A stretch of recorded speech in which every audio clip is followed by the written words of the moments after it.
Eu queria continuar aqui falando um pouco sobre a Agnes Zeller, né? Porque a autora lança mão de alguns conceitos utilizados por ela que eu penso ser muito interessante para pensar a educação hoje.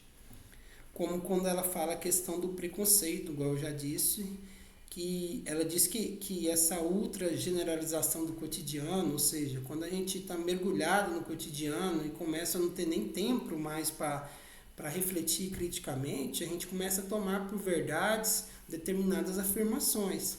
E essas determinadas afirmações se tornam preconceitos, que poderíamos dizer que se identificam com essa ideologia da classe dominante. E são esses preconceitos, essas tidas verdades aí, quase a nível de senso comum, que muitas vezes atuam no sentido de inibir a organização da luta contra a hegemônica.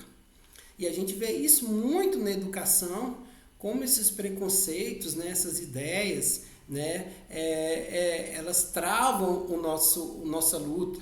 Por exemplo, quando a gente está fazendo uma luta na prefeitura, em algum lugar, e a gente vai, alguém xinga, aí vem aquele velho preconceito, educador não xinga, isso não é coisa de professor, isso, sabe? É tipo assim, criou, e o que a Agnes Zeller fala também, criou um certo papel social que a gente tem que encaixar dentro dele.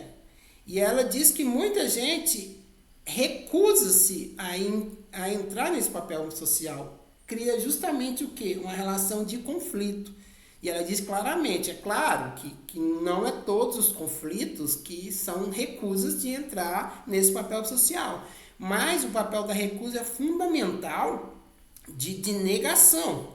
Essa recusa é o indivíduo que consegue compreender determinada realidade, compreender aquele preconceito, aquele papel social construído historicamente por uma determinada classe, a burguesia, em que se quer que as pessoas, a classe trabalhadora, né, as classes oprimidas, exploradas, aceitem esse papel, aceitem cumprir essa função para que a sociedade continue em plena harmonia.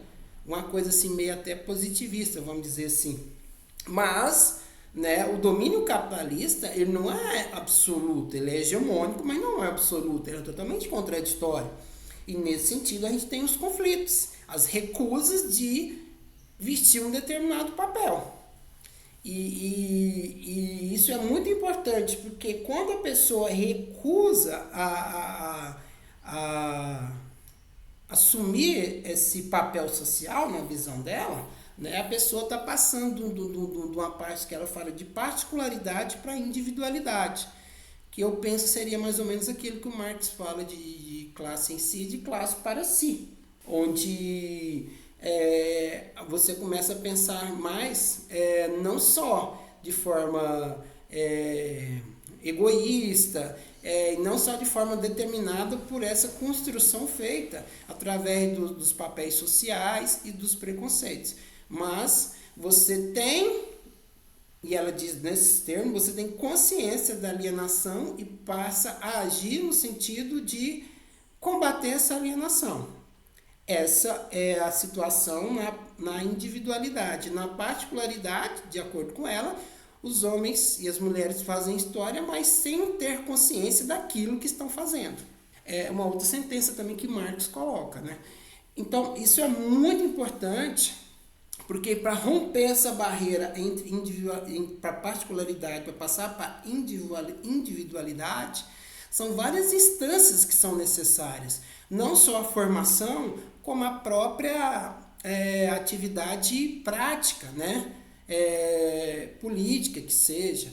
Então, assim, às vezes a gente tem muita crença, né? Defende muita formação como um espaço necessário para ir para essa situação de crítica, né, da alienação, mas a própria ação, a própria atividade também política, ela pode ter esse caráter. E aí ela finaliza essa parte dizendo que, ao contrário, né, do que se tinha na época do pensamento hegemônico no campo marxista, da revolução como um grande processo, liderado pela classe trabalhadora, um processo barulhento que massivo. Ela fala que não, né? Que o processo revolucionário, inicialmente ele é invisível, porque ele começa com pequenos grupos e é um processo lento, ela fala que é silencioso e celular. E que é nesses pequenos grupos que vai dar essa passagem da particularidade para a individualidade. Lembrando que a gente não pode confundir individualidade com individualismo, são duas coisas totalmente diferentes. Então, e ela fala de individualidade enquanto genericidade, eu acho que é o termo. Então, esse seria o espaço, seria o papel dos pequenos grupos.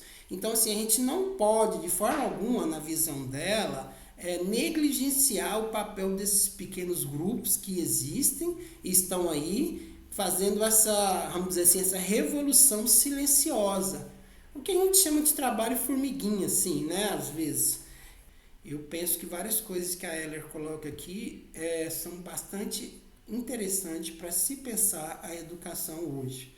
E é isso.